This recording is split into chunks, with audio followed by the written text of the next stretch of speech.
Baking pancakes for 10 hours. That's why DSP has 10,000 videos on YouTube. Yep. Because he was uploaded a playthrough of a game that lasted 20 hours in 10-minute segments. That's the way to do it. That's how you get your money. He made a lot of money back in the day when they first monetized videos of gameplay. Because at first you couldn't earn money on gameplay videos. Yeah. It was no monetization. He was making 6 figures a year doing that shit and saved nothing. No, man. Saved nothing. Just cracked packs all day long. I think back then he just bought trash. He wasn't like doing like we're getting the DSP talk here. Actually, we will do a DSP talk. Are we done talking about YouTube's monetization here? Sure. I'm going to talk about DSP for a bit here. Yeah, okay. So back in the day, like I said, he made 6 figures a year, but he would just buy like whatever. He'd go to the store and buy like 30 DVDs at a time, or like, you know, I need all these Street Fighter statues. It's just like junk, right? Yeah. Saved no money. And nowadays he just plays WWE Champions and spends all the money on that. Just whales it up. Oh, big time. He's such a whale in WWE Champions that when you're not allowed to change your name in the game, first of all, but his name got out, so they let him change his name. And they also let him change his name to something that's not, it's the max length of a name in that game is 12 letters. Yeah. They let him do 13 because that's how big of a whale he is. Wow. But he was recently on the Sidescrollers podcast, which is the Stuttering Craig, who used to do Screw Attack back in the day. He restarted the podcast called Sidescrollers, and they had announced, just as a thing, like, he was like, oh, I remember DSP from back in the day. Like, let's get him on as a guest, because they'll have their regulars on there, and then they'll have a guest, and they'll just talk about gaming-related stuff. Yeah. So they announced, like, oh, yeah, I'm going to have DSP on the show. And it was just going to be him on the show, and they'd be like, oh, yeah, so did you hear about, like, the Street Fighter 6 alpha? And the word got out that he was going to be on the show, and they were like, no, you can't have DSP on the show. He can't just be on as a guest. You have to, like, interview him. Because he's been asking for an interview for, like, since November, where he wants to get on a show and do an interview, and he can answer the questions. Oh, we should do it right here. We're right on the Stream Void podcast. No, he can't do any clout chasing here, so he won't do it. Oh. He wanted to have someone bigger than him do it. Oh, so he could do his side of this, huh? We are bigger than Oh, him. we are? Yes. Oh, wow. I didn't know. I wish, dude. We have a bigger podcast than he does. Well, our podcast actually goes on podcast feeds, so yes, you're correct. Because he just does his like daily therapy session and call it a podcast, but it's only a video on YouTube. So he's been wanting an interview. He really wanted Moist Critical to interview him. Oh, Moist boy. Moist was watching DSP videos, and he was just like watching the video, and everyone's like, oh my God, he's just begging for money. And Moist was just like, yeah, that's what he does. He just begs. That's just DSP. Just him. It's just a sim. So DSP watched the video, and he's like, yeah, Charlie's right. That, you know, I'm really disappointed in the way I've been acting and begging and everything. I really want to make a change, because he thought if he like kissed Moist's ass, he'd be like, oh, let's have him on for an interview. And Moist is like, I'm not interviewing him. Excuse me. So he's been wanting this interview for a long time. So now they were going to have him on Sidescrollers, and everyone's like, it's an interview now.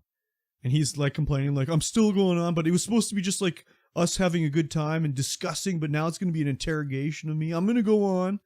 And the way they played it, the Sidescrollers guys, before they did the actual interview, was beautiful. Yeah. Because they would say, like, they were on Twitter, the guy starting crazy, like, I keep getting sent all these videos of like the people saying that this weird stuff that DSP does, and there's like no proof of it. Like, I don't know what's going on. Like, they're saying he spends all this money, but there's no proof of it. And like everyone that's like a detractor to DSP, that's what he calls the people that don't like him, are detractors. They're just like, this is going to be a softball interview. Because he did do an interview with the Quartering a few years ago, and it was like a total softball interview where he didn't follow up on anything. Yeah. He'd just ask him, and DSP would do his lies, and then he'd be like, oh, okay. So they're like, this interview is going to be a waste of time. Total softball interview. And it started off as a softball interview. But like, oh, DSP, tell us your history of YouTube and, you know, whatever. And then it would get into be like, well, DSP, like, what about this clip here last year? You say you don't do any of this racist humor anymore, but what about this clip? And they show a clip of him playing As Dusk Falls, which I played on the stream. Yeah. And there's a part where, you know, there's the wife and husband with their kid, and the kid's getting there's a whole hostage thing, and the kid's going away, and so she's half black, half white, interracial, and he makes a joke. He's like, "Oh, okay, grab her up, kids, grab her up, guys. We're gonna sell her off to the slave trade." And it's like, what the fuck are you saying? And he's like, "Oh, it's just a stupid joke. It wasn't meant to be racist. It might come off racist, but it was just like accidental, It was just accidentally racist." And they kept going on to all the shit and digging and digging and digging for 5 hours. He was on there for 5 hours. Wow. And it got to the point where they're like, "Okay, we got another guest that we want to talk to you." And they brought on Keemstar to talk to him. And he fucking hates Keemstar because Keemstar he wants to do a podcast that's going to be DSP, Wings of Redemption, and Boogie. Yeah. It's basically the LOLcow podcast, but he wants to pay them. He wanted to pay DSP $50,000 up front to be on this podcast, 25% of the show to be on this podcast weekly. Yeah. And he refuses to do it. He'll be like, "DSP's trash. It's his blood money that he's doing," and blah, blah, blah. And, look at all these videos of people saying all this bad stuff he does. And the side trollers are like, "Well, DSP, you just said that people watch these videos about you that are all slander. Like, why do you take the videos about Keemstar as truth?" Like, he's like, "Well, I guess you're kind of right about it, whatever, blah, blah, blah." And just goes on for like 5 hours of this.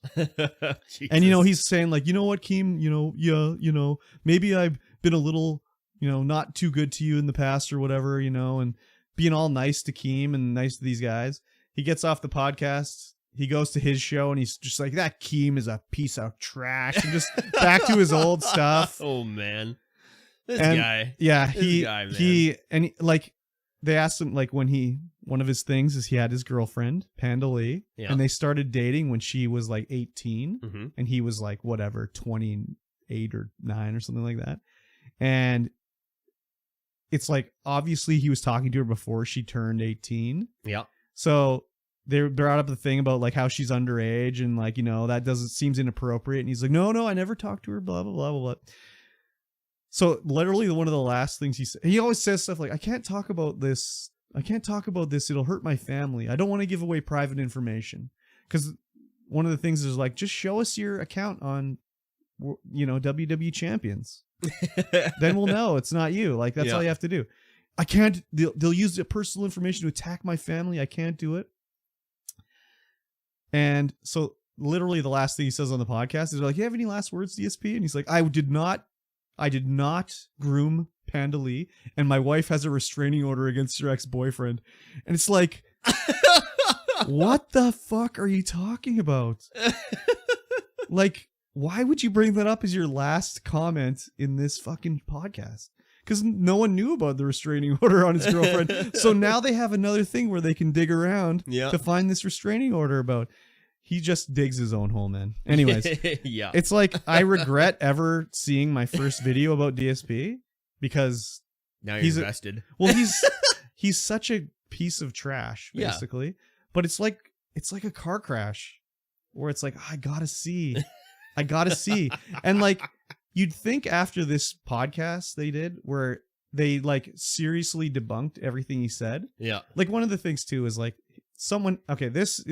I don't really agree with this, but someone socially engineered their way into his bank account and downloaded all his transactions and like called into the phone banking and recorded the audio playback of all his transactions for like 6 months.